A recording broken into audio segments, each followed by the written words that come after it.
크신 아버지 하나님, 오늘도 우리에게 존귀한 생명을 허락해 주시고 이 저녁에 아버지의 집에 나와서 수요 족보 예배로 영광 돌리게 하심을 진심으로 감사드립니다. 오늘 눈이 많이 내렸습니다. 우리 성도님들 안전사고 만나지 않도록 늘 성령의 불담으로 보호하여 주시고 인도하여 주시옵소서. 오늘도 우리 속에 품고 나온 영혼들이 있습니다. 주님 말씀으로 찾아가 주시고 그들의 영혼에 참된 진리의 말씀을 허락하여 주셔서 영혼이 잘됨 같이 범사가 잘되고 강건한 축복을 허락하여 주시옵소서. 이 땅에 살아가는 동안 예배 중심의 삶을 살게 하여 주시고 어떠한 상황 속에서도 예배의 자리에 참석할 수 있는 믿음을 허락하여 주시옵소서. 오늘도 마음과 정성과 뜻을 다해 드리는 수요 족보 예배를 기쁘게 받아주시고 오늘도 예배를 드릴 때에 예수 그리스도의 보혈의 능력으로 우리의 몸과 영혼이 깨끗게 되고 새롭게 되고 또한 거룩하게 변화되는 성화의 축복을 허락하여 주시옵소서. 아브라함이 가는 곳마다 제단을 쌓고 여호와 이름을 불렀을 때에 하나님께서 나타나셔서 계시를 허락해 주셨던 것처럼 오늘 우리가 모여서 예배드리는 순간순간마다 우리가 어디로 가야 할지 어떻게 살아가야 할지 말씀을 통하여 정확히 깨닫고 인도함을 받는 축복의 예배가 될 수 있도록 인도하여 주시옵소서. 이 시간도 나라와 민족을 위해서 기도했습니다. 대한민국을 기억하여 주시고 영원한 하나님의 구속 경륜 가운데 오늘날까지 대한민국을 존재할 수 있도록 인도해 주시고 또한 발전할 수 있도록 인도해 주심에 감사를 드립니다. 바라옵기는 마지막 하나님의 구속 역사의 끝장을 보는 대한민국이 되게 하여 주시고 하나님 나라 건설의 주역으로 쓰임받는 대한민국이 될 수 있도록 인도하여 주시옵소서. 물질적인 성장 이상으로 정신적인 성장이나 영적인 성장이 있게 하여 주시고 하나님만을 경외하며 섬기는 믿음의 민족 제사장 나라 거룩한 백성이 될 수 있도록 인도하여 주시옵소서. 대한민국의 가정마다 양심과 신앙을 회복시켜 주시고 교회마다 사랑을 회복시켜 주시고 사회와 나라의 잃어버린 우위를 되찾는 대한민국이 될 수 있도록 주장하여 주시옵소서. 무엇보다도 젊은이들과 모든 국민들이 구속사의 말씀을 영접하고 믿고 증거하는 나라가 될 수 있도록 인도하여 주시옵소서. 세상 종말이 오기 전에 먼저 천국의 복음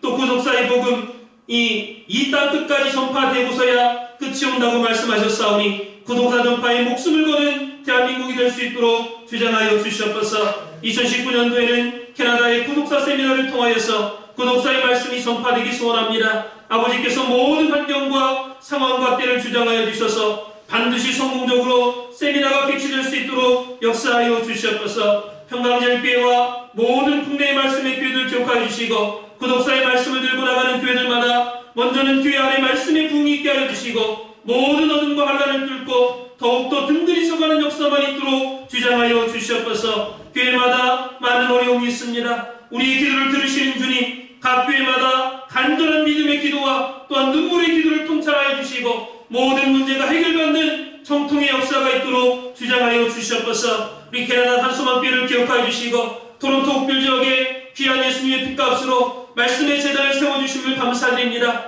오늘 이 단소망교회가 에스겔 성전과 같이 하나님의 공의와 정의가 충만한 교회가 될 수 있도록 인도하여 주시옵소서. 악한 자나 속된 것이 절대로 침범하지 못하는 절대 보호의 선전이 될 수 있도록 인도하여 주시옵소서. 언제나 하나님의 영광이 충만하게 좌정하시고 또한 역사하시는 말씀의 교회가 될 수 있도록 주장하여 주시옵소서. 가정마다 개인마다 여호와 선마의 축복을 맛보게 하여 주시고 2019년도에는 더욱더 구속사의 말씀에 집중하고 또한 구속사의 지경이 넓어지게 하시고 교회가 크게 부흥하고 성장하는 축복의 아내가 될 수 있도록 주장하여 주시옵소서. 이 시간도 하나님의 말씀을 받기 원합니다. 아브라함의 이름을 개명시켜 주시고 그의 삶과 의식을 열국의 아버지로 바꿔주신 아버지 하나님, 이 시간 말씀 받는 우리 산소망교회 성도님들마다 의식이 바뀌어지고 생각이 바뀌어지고 또한 삶이 바뀌어져서 앞으로 어떠한 열방이 몰려온다 할지라도 다 받아서 이끌어갈 수 있는 아브라함과 같은 신앙의 그릇들이 될 수 있도록 주장하여 주시옵소서. 기도한 대로 이루어주실 것을 믿고 감사함을 드리며 사랑 많으신 쓰임 받도록 간절히 감사드렸사옵나이다.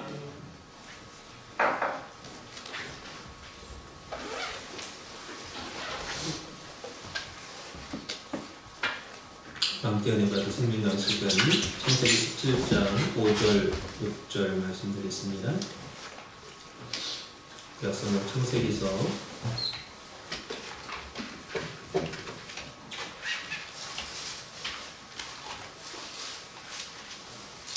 17장 5절, 6절 말씀입니다.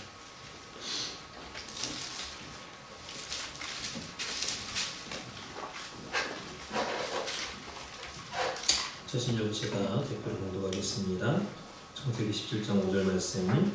이제부로는 내 이름을 아브라함이라 하지 아니하고 아브라함이라 하리니 이는 내가 너로 열국의 아비가 되게 함이니라. 내가 너로 심히 번성케 하리니 나라들이 내게로 쫓아 일어나며 벼랑이 내게로 쫓아 나리라. 이는 하나님의 말씀입니다.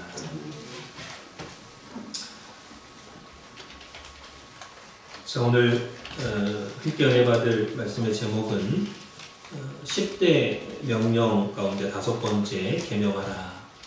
지난 시간에 1차적으로 계명하라에 대해서 살펴봤는데 오늘 2번째로 살펴보면서 은혜를 나누도록 하겠습니다. 하나님께서 아브라함에게 10가지 명령을 하셨는데 그 중에 이제 오늘 5번째 명령이 계명하라 하는 명령이죠. 이 창세기 17장 5절에 아브라함을 아브라함으로 계명하라고 명령을 하나님께서 내리셨습니다. 그래서 이 아브라함은 히브리어로 볼 때 개인적인 아버지, 또 고귀한 아버지라는 뜻이죠. 쉽게 말씀드려서 한 집안의 아버지를 뜻하죠. 그런데 아브라함은 아브라함의 이름에 함이라는 단어가 추가되어서 열국의 아버지라는 뜻이 되겠습니다. 크게 첫 번째로 명령의 이해입니다. 지난 시간에 이 계명하라는 명령의 배경에 대해서 살펴봤는데 작은 첫 번째로 계명하라는 명령은 삶의 대전환을 가리킨다라고 지난 시간에 말씀을 드렸습니다. 지금까지는 한 집안의 아버지로서 삶을 살았다면 아브라함이 이제는 열국의 아버지로 살아야 될 것을 이름을 바꿔주심을 통해서 말씀을 해주시고 있죠. 그래서 오늘 우리도 이 명령에 순종한다고 할 때 아브라함을 한 집안의 아버지로만 생각할 것이 아니라 열국의 아버지로 생각을 해야 된다는 것입니다. 그래서 하나님도 마찬가지 나의 아버지 물론 맞죠. 우리의 아버지 맞습니다. 우리 교회의 아버지 맞습니다. 그러나 열국의 열방의 온 우주에 충만하신 하나님이다 라고 우리가 믿어야 됩니다. 그래서 그릇이 작으면요 아무리 빗물을 많이 담고 싶다 할지라도 한계가 있어요. 담을 수 있는. 그러나 그릇이 크면 많은 물을 담을 수가 있죠. 마찬가지로 아브라함 그 이름이 큰 열국의 아버지다 라고 했을 때 많은 열방들 많은 열국들을 담는 그러한 그릇이 될 수 있다라는 것입니다. 그래서 하나님께서는 아브라함을 통해서 열국을 그 속에 담기를 원하셨습니다. 수많은 앞으로 이제 예수 그리스도를 믿는 사람들이 아브라함의 다 자손이 되길 바라신 거예요. 그래서 만약에 우리끼리 잘 믿고 우리끼리 서로 이렇게 교제하면서 신앙생활하면서 서로 맞춰가면서 우리끼리만 산다면 얼마든지 편하게 신앙생활을 할 수가 있겠죠. 그러나 우리끼리 신앙생활을 하다 보면은 열국을 담을 수가 없는 거예요. 그래서 외부인이 온다고 할 때 거부감을 느끼게 됩니다. 아유, 그 교회에 와봐야 나는 뭐 낄 데가 없구나. 그렇다면은 교회의 열국이 어떻게 오겠냐라는 거. 그래서 여러분들도 누가 이해해주고 알아줄 때 거기에 있고 싶지 뭐 배제시키고 뭐 왕따시키고 그러면은 거기 가기도 싫죠. 그래서 저와 여러분이 아직도 아브라함으로 살고 있다면 아브라함의 역사가 그 사람한테 이루어지지 않아요. 그래서 이것이 삶의 전환해야 하는 이유죠. 그래서 오늘 저와 여러분의 믿음도 집안의 아버지가 아니라 열국의 아버지로 모실 수 있는 그러한 믿음, 또 열국을 품을 수 있는 교회, 열국을 품을 수 있는 그러한 집안이 되시기를 주님의 이름으로 축원을 드리겠습니다. 작은 두 번째로 이 계명하라라는 명령은 의식의 대전환을 나타낸다고 했습니다. 지난 시간에 의식의 대전환을 나타낸다. 그래서 이름이 바뀌었으면 그 이름에 걸맞는 의식, 생각을 가져야 된다고 했습니다. 그래서 의식이 바뀌면 오늘 목사님 표현에 따르면은 큰 사명을 갖게 된다는 거예요. 큰 사명. 이 사명이라는 것은 하여금사, 목숨명, 이 목숨을 걸고 이루어야 될 일을 사명이라고 하죠. 하나님께서 아브라함에게 너는 열국의 아비가 되어야 된다. 큰 사명을 주신 거예요. 이름만 바꿔준 게 아니라. 그래서 아브라함에게 주신 10대 명령이 곧 우리에게, 오늘날 우리에게 주신 명령과도 같습니다. 왜? 아브라함만 복받는 게 아니라 아브라함을 통해서 오늘날 우리들도 복받게 하려 함이라 그랬죠? 그래서 아브라함에게 주신 10가지 명령이 오늘 우리들에게 주신 명령과 같다는 거예요. 그렇게 믿어야 됩니다. 그렇다 할 때 오늘 우리들도 열국을 담아야 되는 큰 사명을 주신 줄 믿습니다. 아브라함한테는 준 게 아니라 오늘 우리들한테도 주신 거예요. 그래서 이 사명은 생명을 바치는 헌신과 충성이 있어야 이룰 수 있는 거죠. 그래서 아브라함은 이름을 바꾸고 나서 처음에는 믿지 못했지만 그러나 점점점 시간이 지나면서 열국의 아버지로서의 합당한 믿음을 가지게 되었습니다. 갈라디아서 3장 9절에 믿음으로 말미암는 자는 믿음 있는 아브라함과 함께 복을 받느니라고 했죠. 그래서 우리가 아브라함과 같은 복을 받으려면 우리도 아브라함과 같은 믿음이 있어야 돼요. 믿음. 이 믿음은 어떤 믿음이냐? 하나님께서 나를 아브라함에서 아브라함으로 바꿔주시고 큰 사명을 허락해 주셨기 때문에 이것을 이루기 위해서 생명 바쳐 충성하는 헌신이 있는 믿음입니다. 헌신이 있는 믿음. 실제로 아브라함도 이삭을 바치는 바치라는 명령에 순종하고 헌신을 했을 때, 실행을 했을 때 비로소 하나님께서 이제야 내가 나를 경외하는 줄을 아노라 이렇게 인정을 받았던 것입니다. 그러므로 우리는 이름만 바뀌었다고 좋아할 게 아니라 바뀌어진 이름대로 내가 사명을 감당하는 충성된 또 헌신하는 일꾼이 되어야 될 줄 믿습니다. 세계에서 가장 석유가 많이 매장되어 있는 나라가 어딜까요? 석유가 제일 많이 매장되어 있는 나라. 베네수엘라라고 합니다. 베네수엘라. 그런데 이 베네수엘라라는 이름은 베네치아에서 나왔는데 이 베네치아라는 뜻은 축복받은 그런 뜻이 축복받은. 그러므로 이 베네수엘라라는 나라는 축복받은 나라다. 이름 자체가 축복받은 나라라는 이름이 그런 뜻이. 그런데 이 나라의 종교 분포를 보면요, 96%가 카톨릭입니다. 그 다음에 2%가 기독교예요. 그러니까 98% 이상이 하나님을 믿는다고 하는 사람들이. 그런데 이 나라가 완전히 망했어요. 5년 전만 해도 석유가 많이 나가지고 정말 잘 사는 나라였죠. 그런데 지금은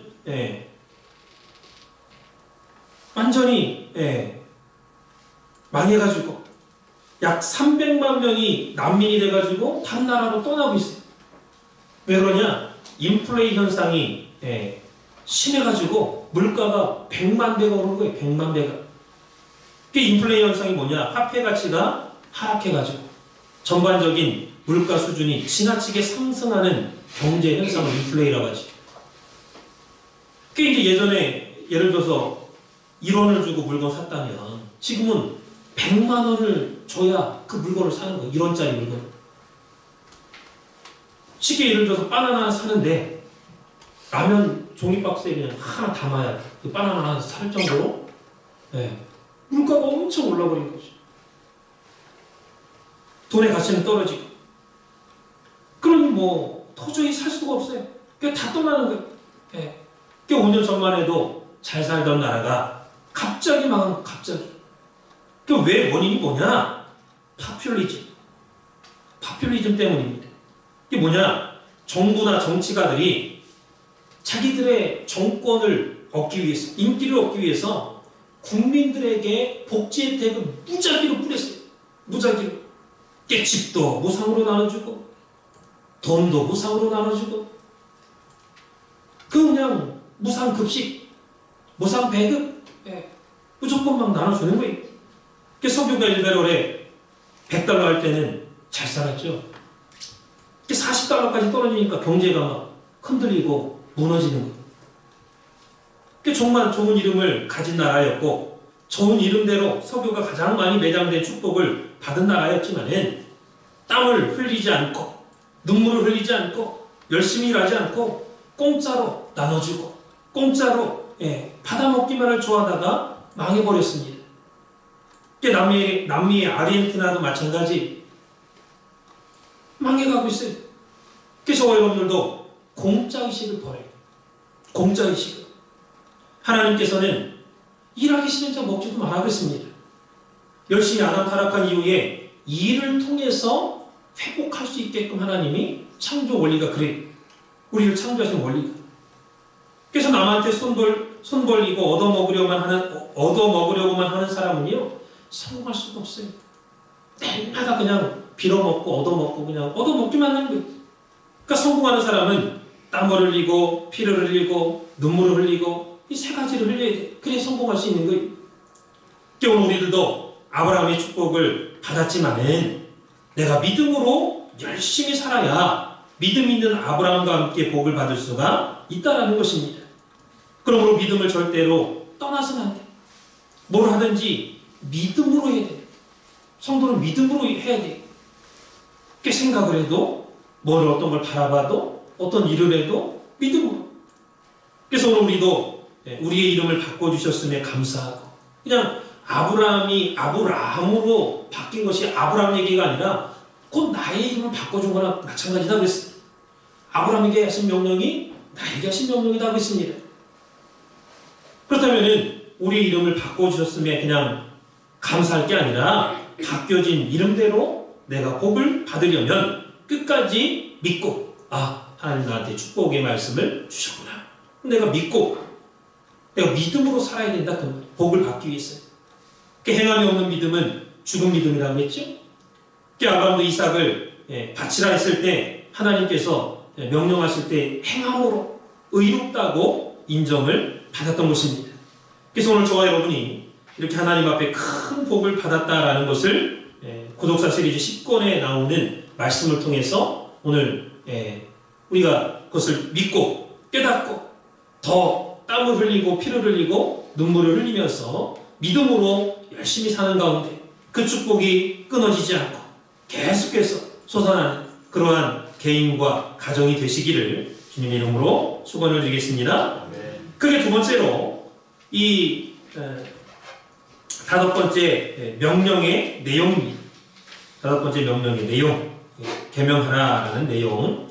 하나님께서는 아브라함의 이름으로 아브라함의 이름을 아브라함으로 바꿔주시고 사레를 사라로 바꿔주셨죠.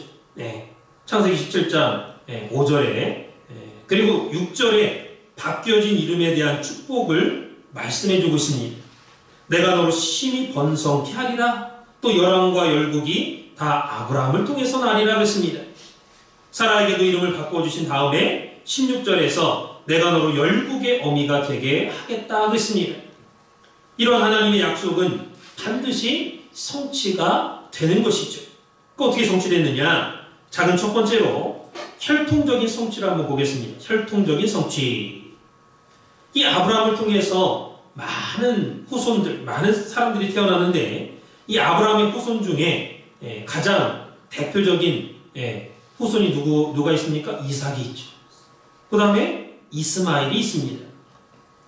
하나님께서 이스마엘에게는 12방백을 주겠다고 했습니다. 12방백.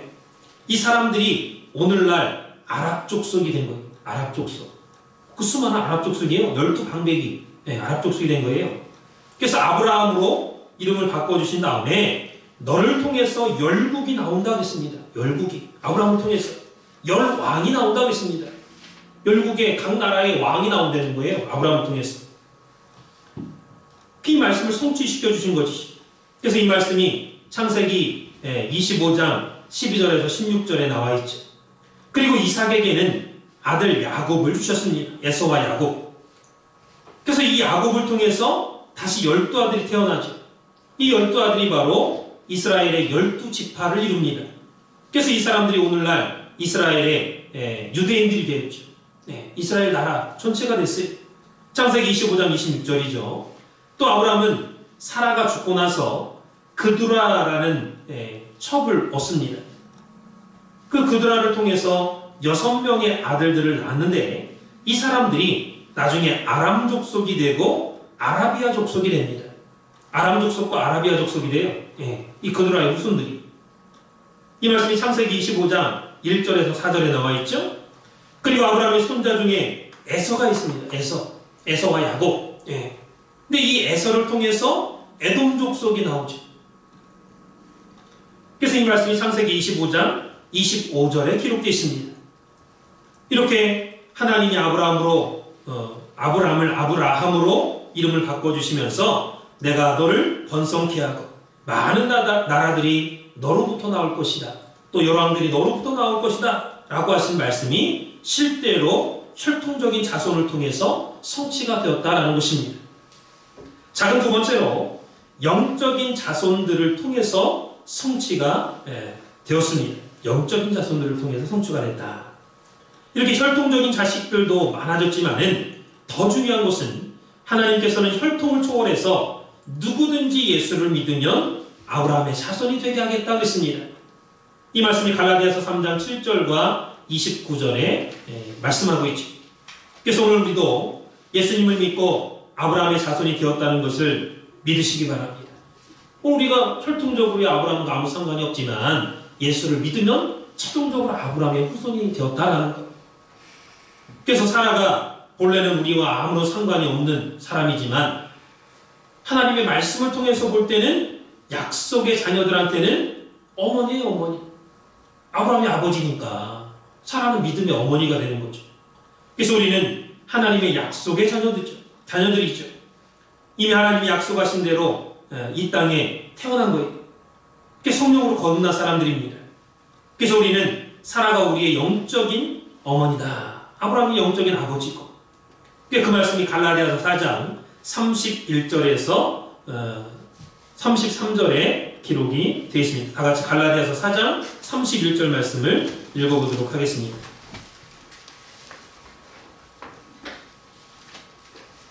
갈라디아서 4장 31절 말씀.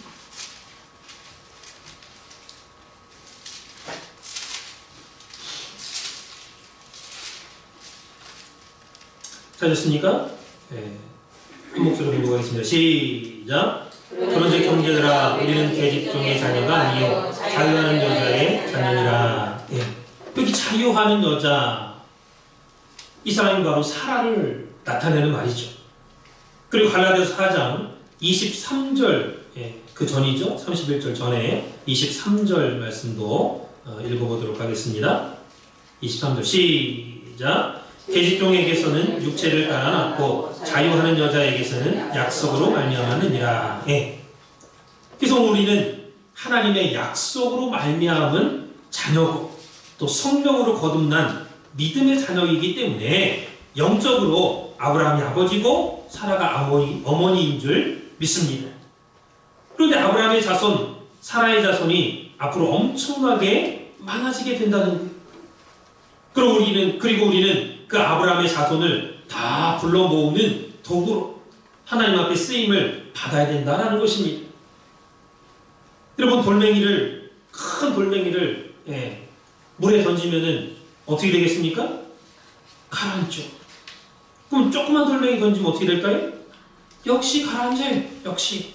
무슨 뜻이냐? 큰 죄를 진 사람이나 작은 죄를 진 사람이나 하나님 앞에서는 멸망받을 수밖에 없는 죄인이다라는, 똑같은 죄인. 죄가 크다고 해서 지옥 가고 적은 죄를 졌다고 해서 용서받는 게 아니다라는 거예요. 둘 다 죄인이지.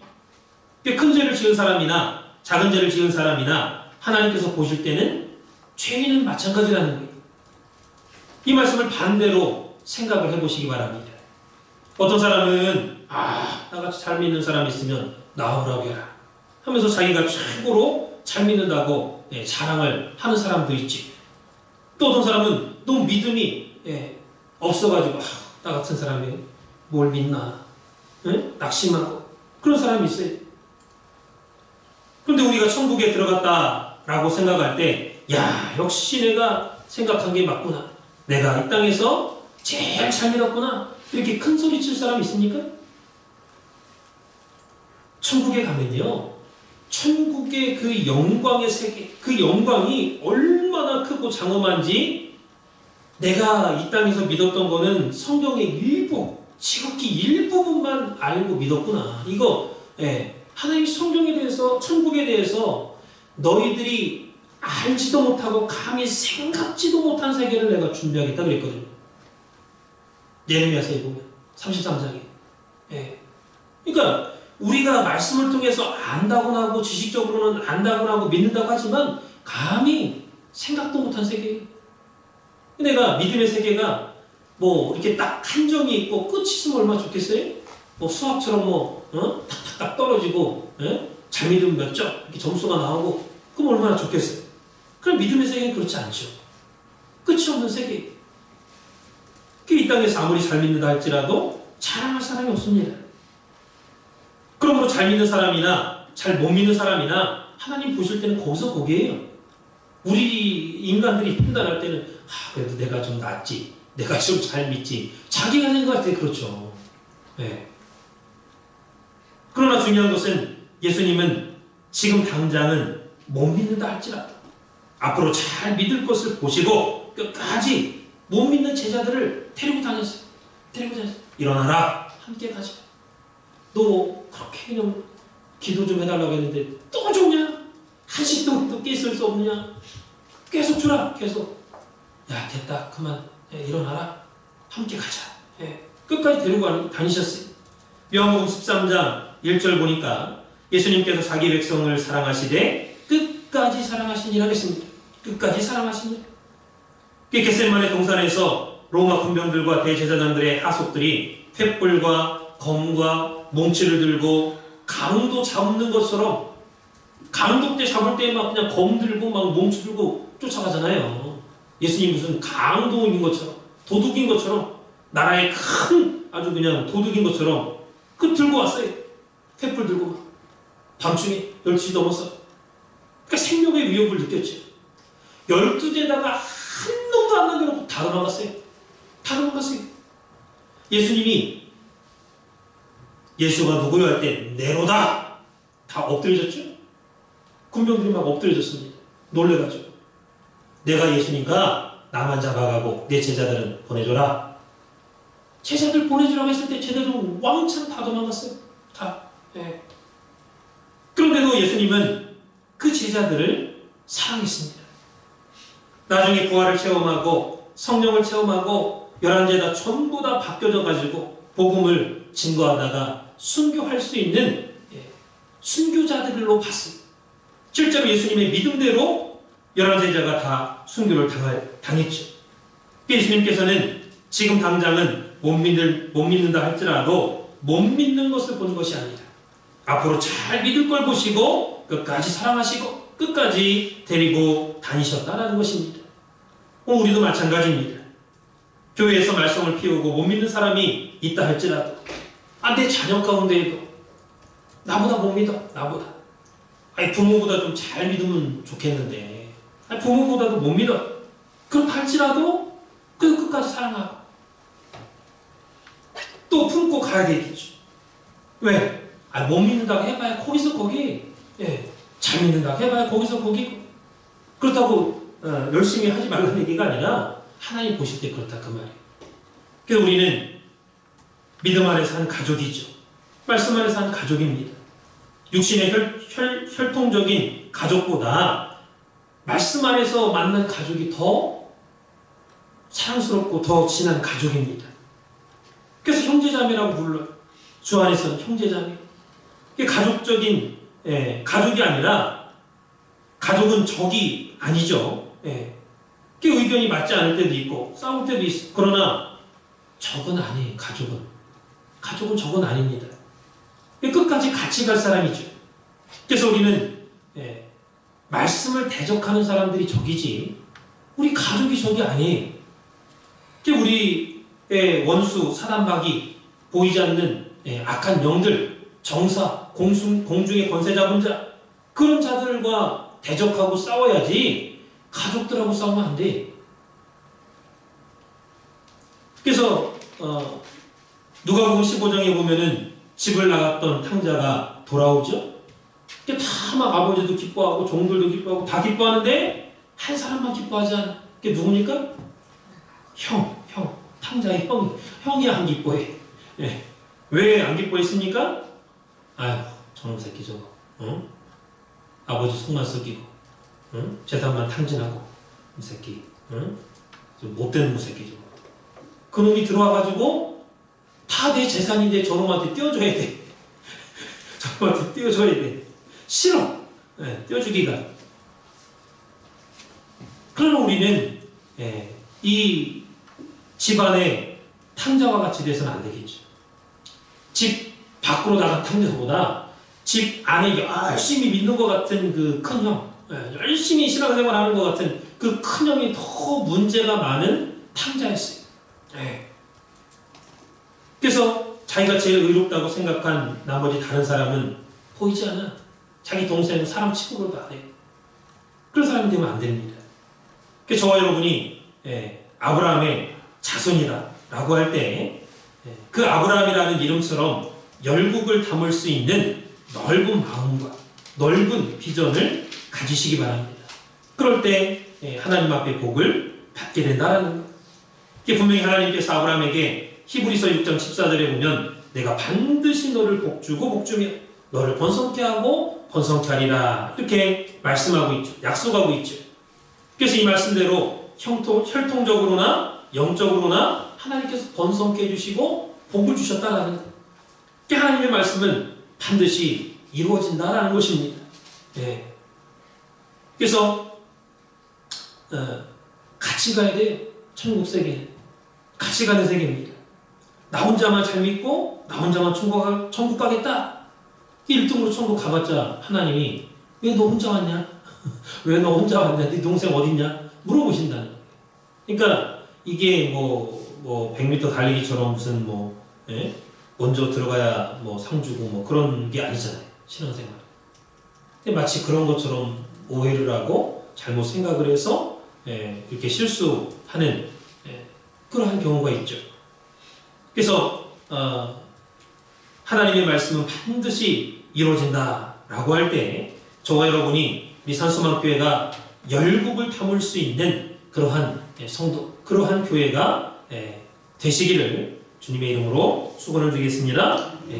지금 당장은요, 이 말씀이 말도 안 되는 말씀인 것 같다. 다 안 믿어진다. 괜찮아요. 안 믿어져. 내가 아무리 믿지 못한다 할지라도 하나님의 약속은 반드시 이루어지게 돼 있어요.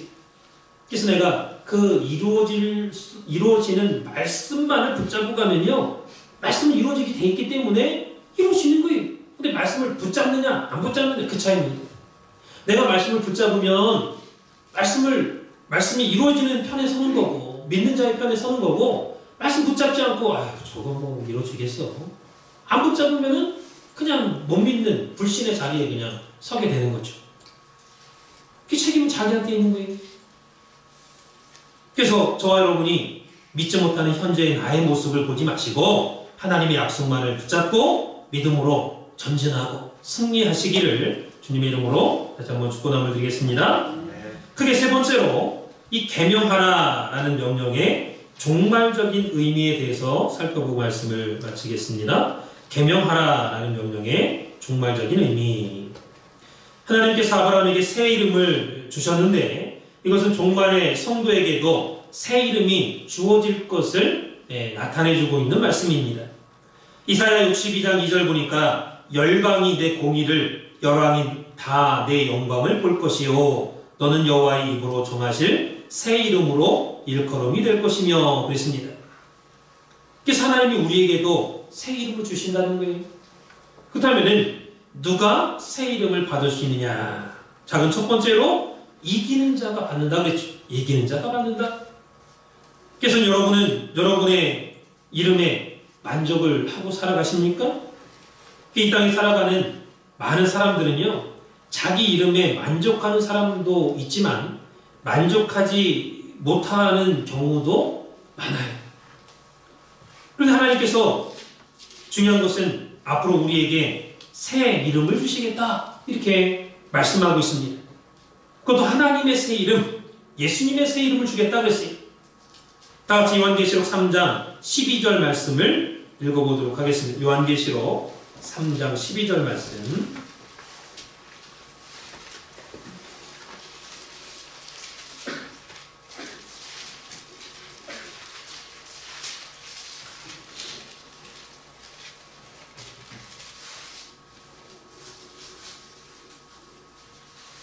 시작. 이기는 자는 내 하나님의 성전의 기둥이 되게 하리니 그가 결코 다시 나가지 아니하리라. 내가 하나님의 이름과 하나님의 성 곧 하늘에서 내려오는 새 예루살렘의 이름과 나의 새 이름을 그에 위해 기록하리라.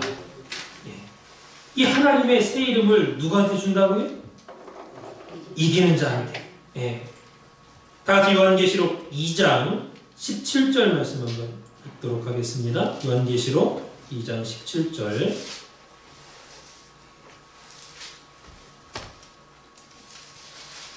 시작.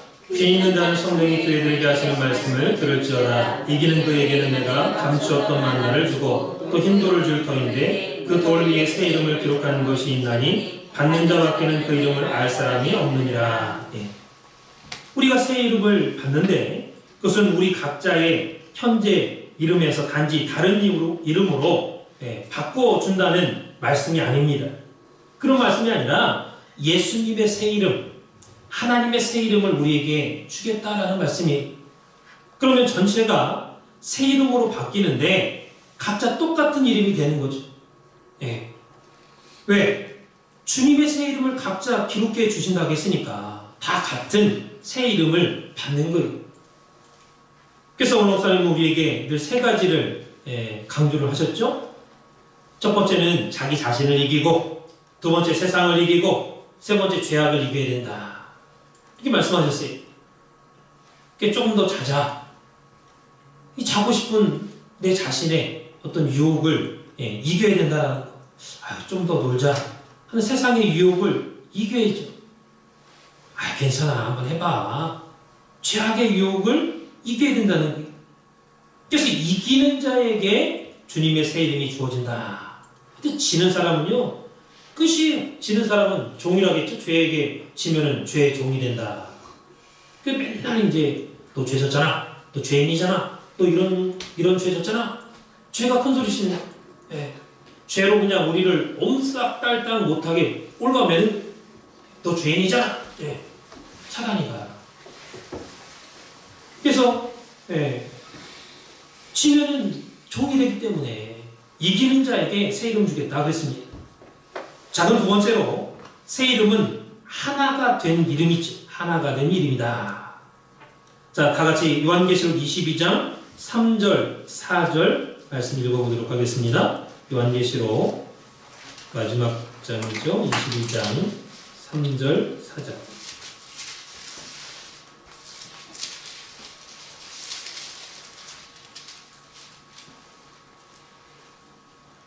시작. 다시 저주가 없으며 하나님과 그 어린 양의 보좌가 그 가운데 있으리니 그의 종들이 그를 섬기며 그의 얼굴을 볼 터이요 그의 이름도 저희 이마에 있으리라.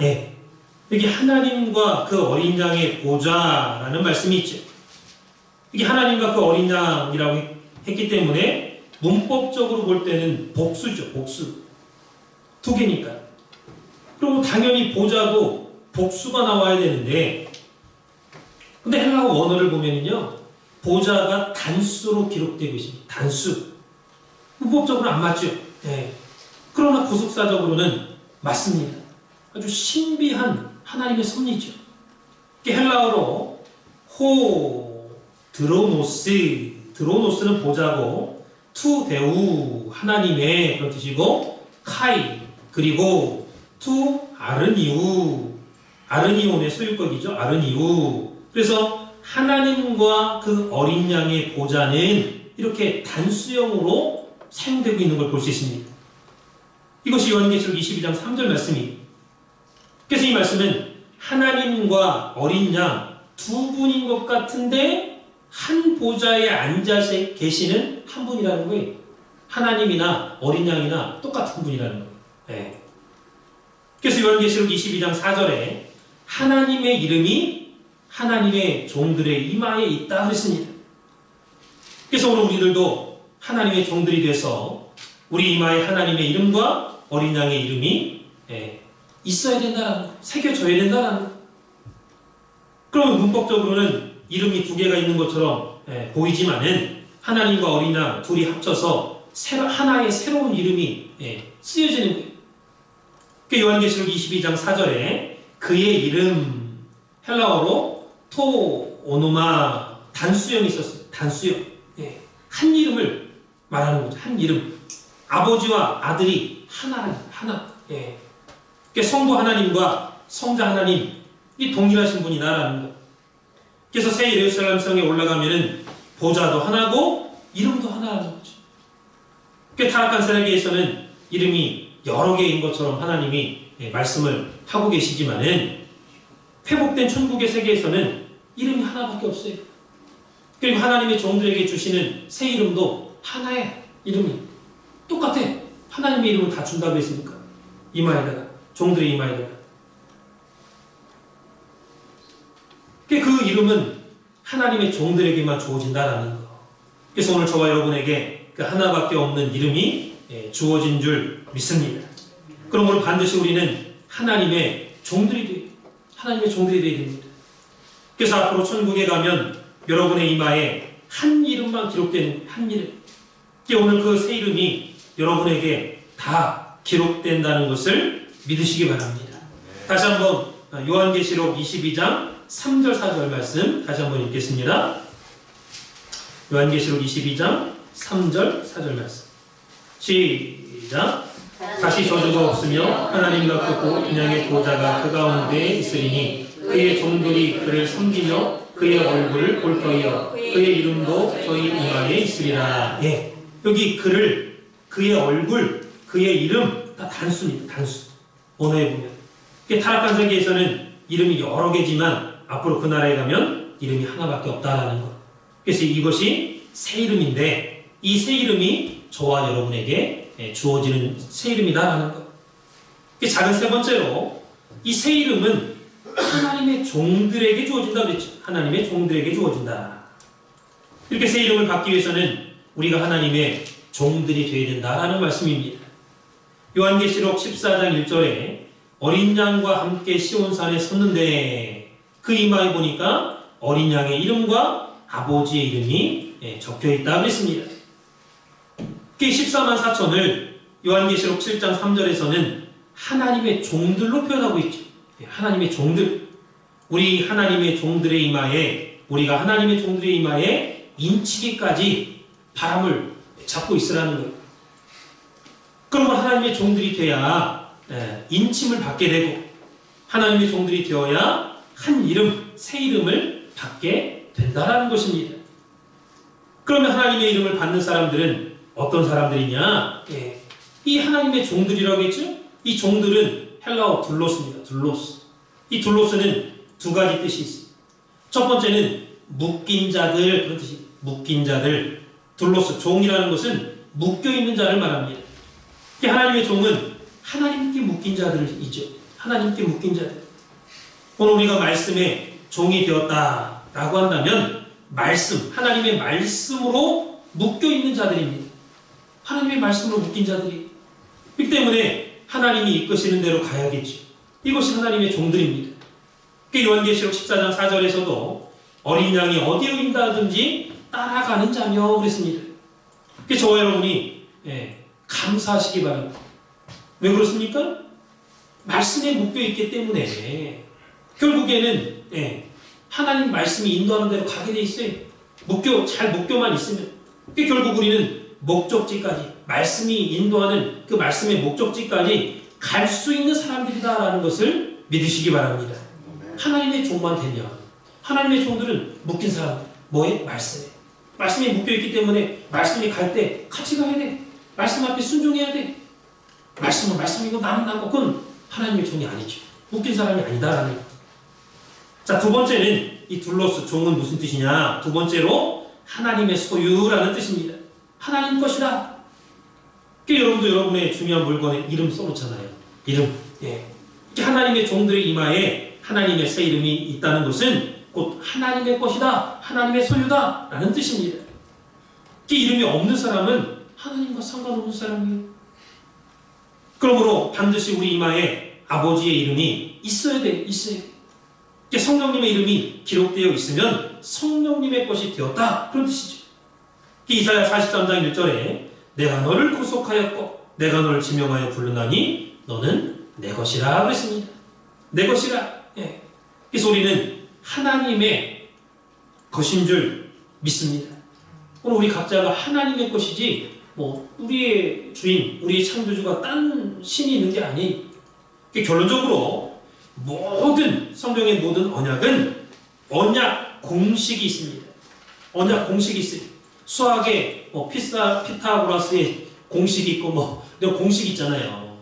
하나님께서 성경에서 약속하신 모든 언약에는 공식이 있어요. 그 언약의 최종 공식이 뭐냐? 언약의 최종 공식. 그것은 바로 하나님이 나의 하나님이 되고 나는 하나님의 소유가 된다라는 것이 최종 언약의 공식이. 그래서 하나님께서 우리와 언약을 체결하는 목적도 너는 내 것이다. 너는 내 것이다. 하나님이 이렇게 점 찍어두는 것이 바로 언약의 최종 결론이고 최종 공식이다라는 것. 하나님께서 예레미야 선지자와 언약을 체결하실 때도 예레미야 31장 33절에 보면은 내가 나의 법을 그들의 속에 두며 그 마음에 기록하여 나는 그들의 하나님이 되고 그들은 나의 백성이 될 것이라 그랬습니다. 마지막 때는요, 하나님께서 우리 마음에다가 하나님의 말씀, 하나님의 법을 기록하겠대. 그 기록하는 목적이 뭐냐? 왜 기록하느냐? 내가 그들의 하나님이 되고 그들은 내 아들, 내 백성이 되리라 그랬어요.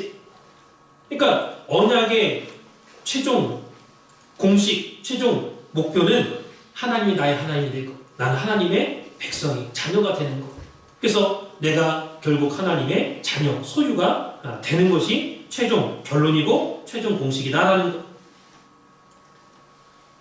다같이 요한계시록 21장 7절 말씀을 읽어보도록 하겠습니다. 요한계시록 22장이 마지막 장이고 21장 마지막 장 전장 21장 7절.